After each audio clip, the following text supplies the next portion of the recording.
In Chicago, they found a woman who holds the record.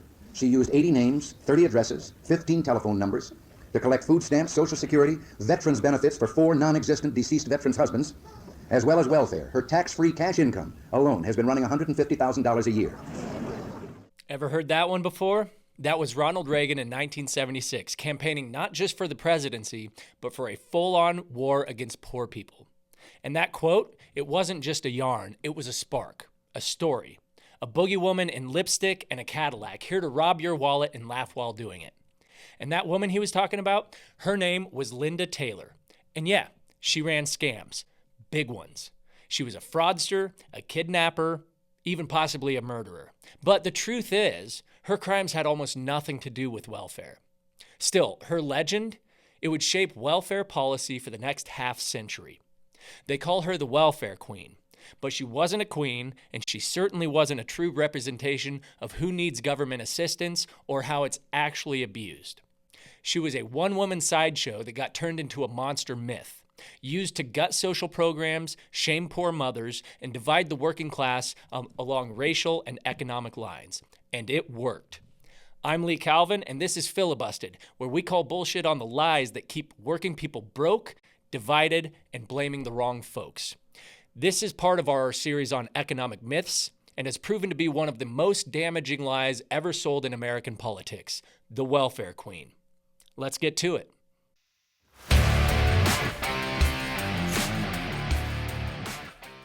Let's rewind the tape to 1976. Gerald Ford is the sitting president, Jimmy Carter is rising fast in the South, and a B-movie cowboy named Ronald Reagan is hitting the campaign trail with a brand new villain in tow. She doesn't have a name, but she doesn't need one.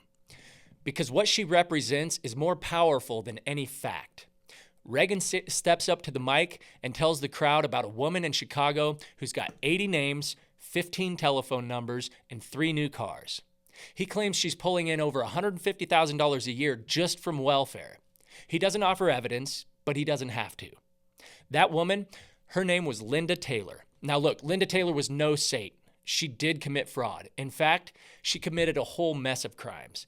Welfare fraud, identity theft, even allegedly kidnapping children. But here's the twist. Most of what she did had nothing at all to do with the welfare system.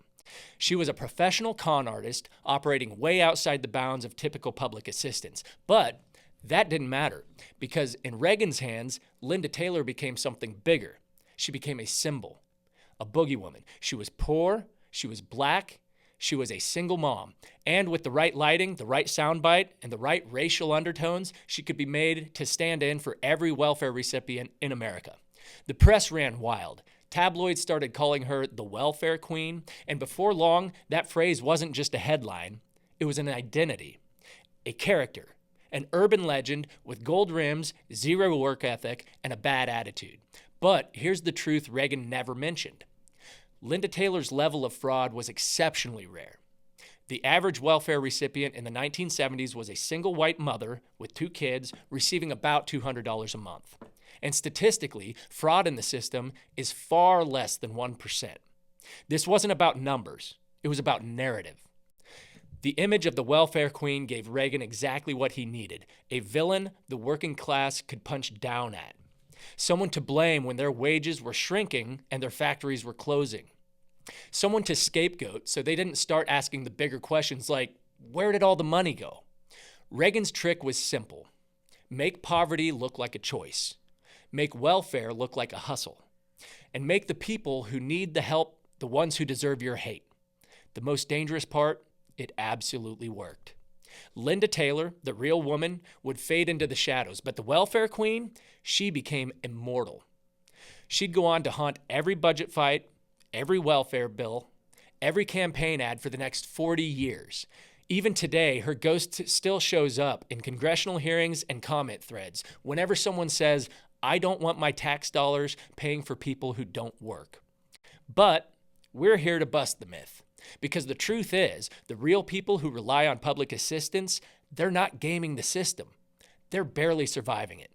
So let's break down the real numbers. Who's actually on welfare, how much they get, and how this myth twisted public opinion and public policy for generations.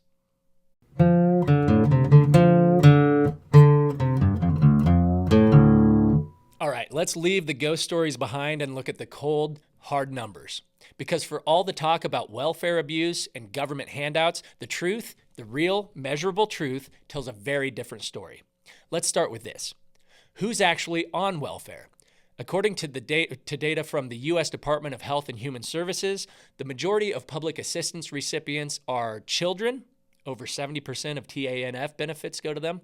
Seniors and people with disabilities, especially on programs like Social Security and Medicaid. And millions of working adults who have jobs but don't earn enough to survive. And race, despite what Reagan's myth makers would have you believe, most welfare recipients are white. A 2021 report from the Center on Budget and Policy Priorities shows that white Americans make up the largest group of public assistance users in raw numbers. This makes sense because there's more of them, so raw numbers, they would be higher. But particularly in rural states like West Virginia, Kentucky, Arkansas, and Oklahoma. Let's go back to 1996, when Bill Clinton signed the Personal Responsibility and Work Opportunity Reconciliation Act, or PRORA. That law replaced the old Aid to Families with Dependent Children with TANF, Temporary Assistance for Needy Families. TANF came with a new political attitude, strict work requirements, time limits on aid, and control handed down to individual states where the rules could be bent or broken however they pleased. Today, less than 23 out of every 100 families living in poverty receive TANF benefits. That's according to the Urban Institute, which called the reach of the program sharply diminished.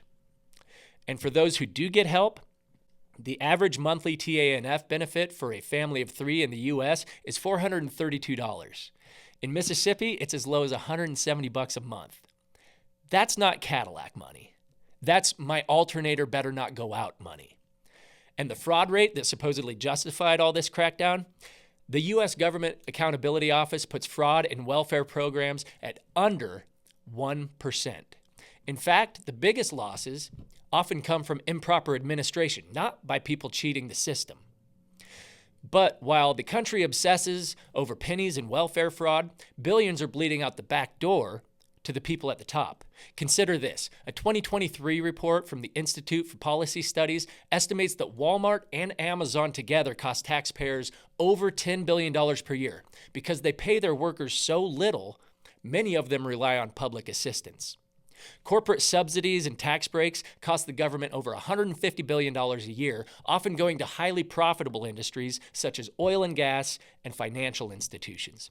And do not even get me started on the $1.7 trillion in tax cuts pushed through under Trump's 2017 plan, and the new BB bill with an extra $1 trillion in tax cuts which overwhelmingly benefit the top 1%. But help a single mom with rent or groceries? Suddenly we've got politicians clutching their pearls and voters crying foul like she's personally bankrupting the republic. The real grift isn't coming from poor folks. It's coming from the folks who made poor a dirty word while they lobby for yacht deductions. Welfare isn't broken because of the people using it. It's broken because it was designed to be stingy, suspicious, and shaming on purpose. They call it temporary assistance, but what they mean is you better be grateful for the scraps and don't you dare ask for seconds. So the next time someone throws out that old line, people on welfare are just lazy, ask them this: why are we always mad at the people asking for help, but never at the people who made help humiliating in the first place? Coming up next, we'll talk about how this myth was never just about money. It was about race, about blame. It was a tool meant to divide the working class and to keep poor folks mad at each other instead of the people at the top.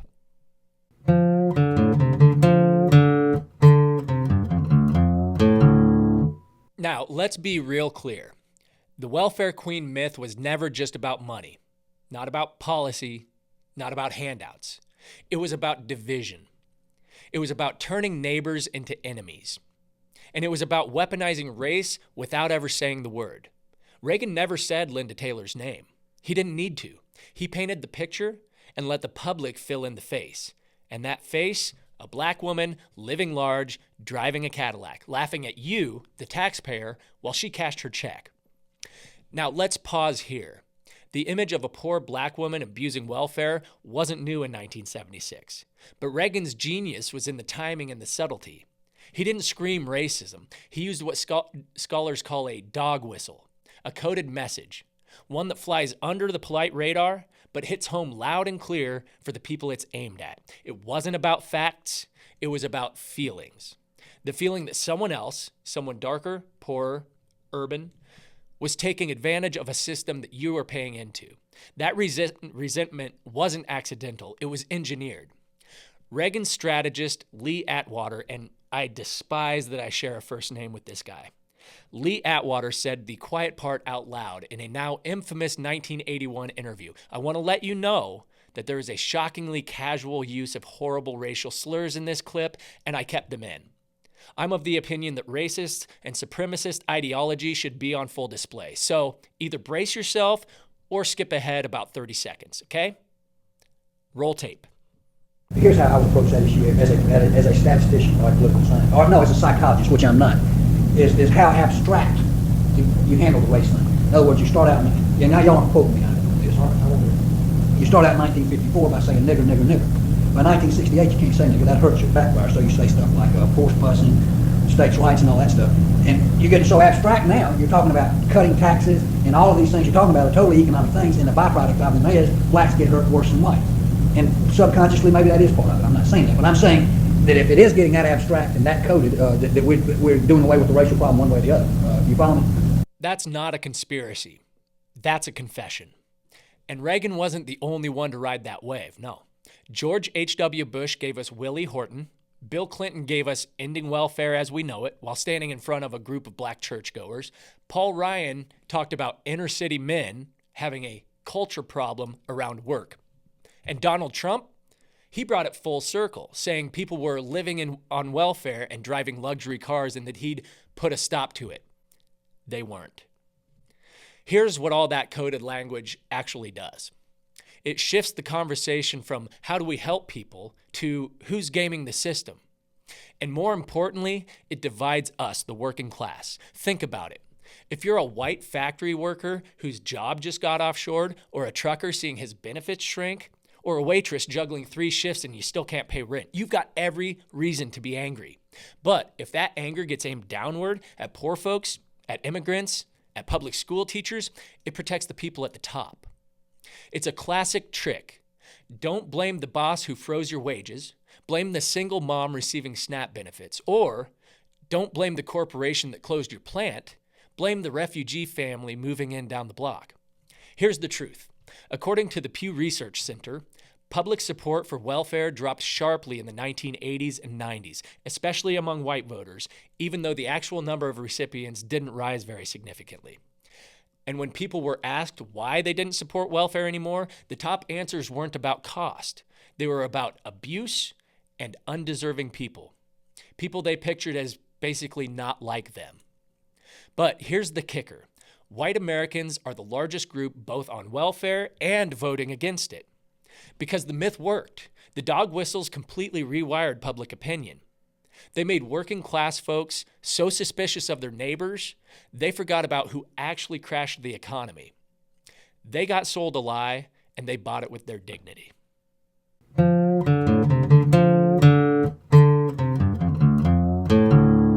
All right, so we've talked about the myth. We've talked about the numbers. We've talked about the racism hiding in plain sight. Now, let's talk about the damage. Because the welfare queen wasn't just a character in a political story. She became a political sledgehammer. And in 1996, President Bill Clinton stood before the country and said he was going to end welfare as we know it. And with that, he signed into law the Personal Responsibility and Work Opportunity Reconciliation Act. That all sounds perfectly reasonable, right? Personal responsibility, opportunity, nobody can argue with that. But that law didn't fix poverty. It punished it. Here's what it actually did. It replaced the old aid to families with dependent children with a new program called TANF, Temporary Assistance for Needy Families. It imposed lifetime limits on how long you could receive aid, 5 years total in most states. It introduced strict work requirements, even if there were no jobs available, and it handed control of the program to the states through block grants. What did the states do with that control? Well, a lot of them slashed benefits. Some spent welfare money on marriage counseling, abstinence classes, or even college scholarships for upper middle class kids. In 2020, only about 22% of TANF funds nationwide were spent on basic assistance. Cash for groceries, rent, diapers. The rest, redirected, repackaged, or just sitting in rainy day funds. Mississippi is one of the worst offenders. Only 0.06% of impoverished, qualifying adults statewide were receiving TANF in 2022, despite having one of the highest poverty rates in the country. And the myth that started it all, it's still kicking. Because now, instead of being seen as a right or a tool for social good, welfare is framed as a moral test. Are you working hard enough? Are you making the right choices? Are you deserving? But nobody asks that when it's corporate bailouts, farm subsidies, or PPP loans for six-figure consultants. No, this double standard runs deep. According to a 2019 study by the National Bureau of Economic Research, programs that benefit poor people of color are more likely to face cuts than programs that help the middle class, even when the actual cost is the same. And the narrative of the welfare queen is still echoes in modern debates. Republicans block expanded child tax credits by saying people will just stay home and not work. Democrats get nervous about being seen as the party of handouts, and across the country, poverty is treated like a character flaw, not a consequence of rigged systems. But here's the reality. Most people who use welfare use it for less than 2 years. Most are back in the workforce as soon as they can be, and the vast majority are using it to keep their families afloat, not to live large. But instead of investing in them, childcare, healthcare, stable housing, we make them prove their worth every month for every dollar. It's not policy anymore. It's punishment. The myth of the welfare queen didn't just survive the Reagan years. It survived Clinton, it survived Obama, and today it's still standing guard at the gates of public policy, shaming the poor and letting the rich skate right by.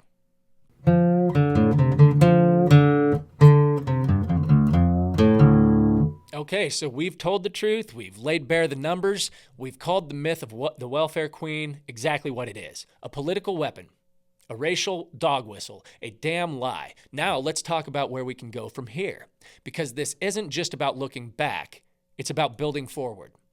We've got a system that punishes people for being poor, but we can change that. Let's start with a few practical reforms, the kind that could pass tomorrow if lawmakers gave a damn. Number 1, remove work requirements from TANF. Study after study shows that work requirements don't reduce poverty. They just reduce access to help. Let people focus on getting back on their feet, not jumping through bureaucratic hoops. Number 2, raise the benefit levels. $400 a month ain't covering groceries, gas, and rent. We need to adjust TANF benefits to meet actual cost of living, not 1996 prices. In some states, TANF payments haven't increased in over 30 years. Number 3, crack down on state misuse. We've got governors funneling welfare money into college volleyball courts and speaking gigs for celebrities. It's time for federal oversight with teeth and consequences for fraud at the top, not at the bottom. Let's talk about a couple ways we can think maybe outside of the box. Guarantee basic income floors. Universal basic income, or even just targeted cash guarantees, they have proven results. Pilot programs in Stockton, California and Jackson, Mississippi showed that monthly cash support improved employment, reduced stress, and increased stability. Now, I've not yet been convinced that universal basic income would work at all due to the simple fact that I haven't heard of any regulation that would prevent landlords from boosting rent $1,000 a month once everyone starts receiving $1,000 a month in UBI. But that's for another episode. That's called foreshadowing. Number 2, we could make welfare universal, not stigmatized. The more targeted a program becomes, the easier it is to attack. That's why Medicare and Social Security survive. They're for everyone. Want to kill the welfare queen myth once and for all? Replace means testing with dignity. Number 3, shift the narrative. Poverty is not a failure of effort. It's the product of wages being too low, rents too high, and policies designed by people who never missed a meal. We need to reclaim welfare as a public good, not a last resort. Look, these myths were built for a reason: to divide us, to distract us, to keep us fighting with each other while billionaires raid the vault. But the truth is stronger than any lie when we say it out loud. So let's say it. Welfare didn't fail the people. The people were failed by the story told about them. That's it for Filibusted right here on the Rough Cut Media Network. If this episode struck you in any way, please like and share it with other working class folks, and hit the subscribe button so you don't miss our upcoming Filibusted episode called The Job Creator Fairy Tale, where we ask if billionaires really create jobs or just collect rent on the jobs we already have. All right, I'm Lee Calvin. You've been watching Filibusted right here on the Rough Cut Media Network, where we're forever working class and never kissing ass. We'll see you next time.